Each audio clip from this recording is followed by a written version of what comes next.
Nous sommes à la veille d'une assemblée plénière du Conseil régional extrêmement importante parce que nous allons délibérer sur de nouvelles mesures d'aide au commerce, aux artisans, aux entreprises industrielles, aux associations aussi, et nous allons en même temps poser les bases de ce qui devra être un plan de relance économique et écologique très important pour la rentrée. Donc c'est une assemblée très importante.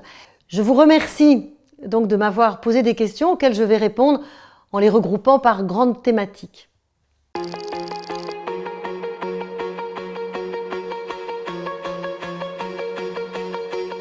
Les guides conférenciers sont une profession, effectivement, forcément touchée, comme l'ensemble du secteur touristique.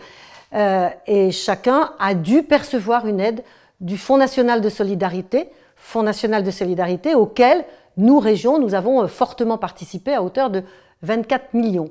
En tout cas, nous restons extrêmement vigilants sur ce secteur qui a fait l'objet d'un financement très important de la région et que nous allons continuer à suivre avec la plus grande vigilance.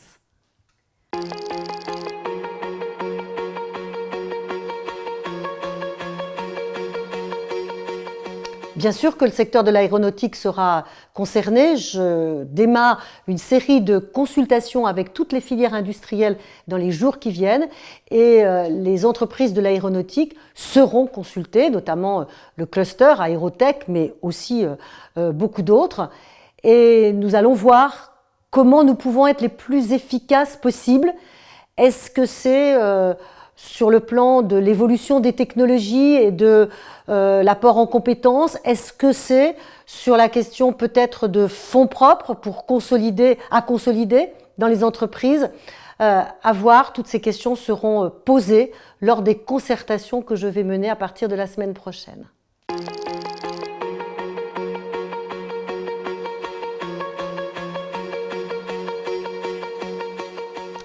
Alors sur l'apprentissage, la région n'a malheureusement plus la main, plus de compétences, puisqu'une loi a confié ce secteur aux branches professionnelles.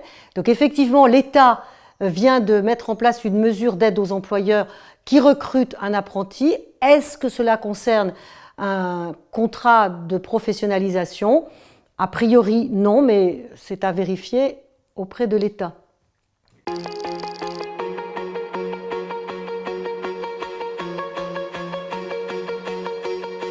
Ça, c'est vraiment très important de voir comment les habitants de notre région, de toute la France aussi, se sont emparés de nouvelles habitudes.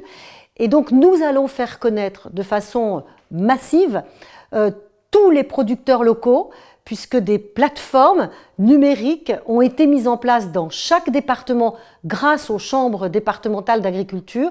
Nous allons orchestrer une grande campagne de communication sur les bienfaits du recours à l'alimentation locale, une grande campagne pour faire connaître ces plateformes et au-delà, vraiment pour faire prendre conscience du besoin que nous avons de nos agriculteurs locaux.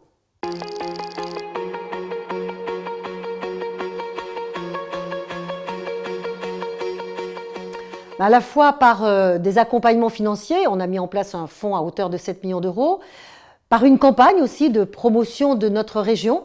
C'est une campagne qui s'intitule « Sortez chez vous ».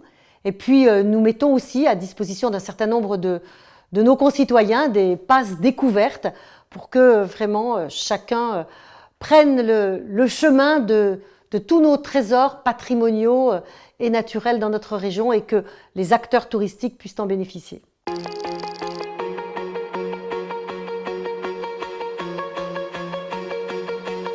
Les territoires sont très inquiets de voir leurs petites entreprises, leurs commerces, leurs artisans, leurs cafés, leurs restaurants en très grande difficulté.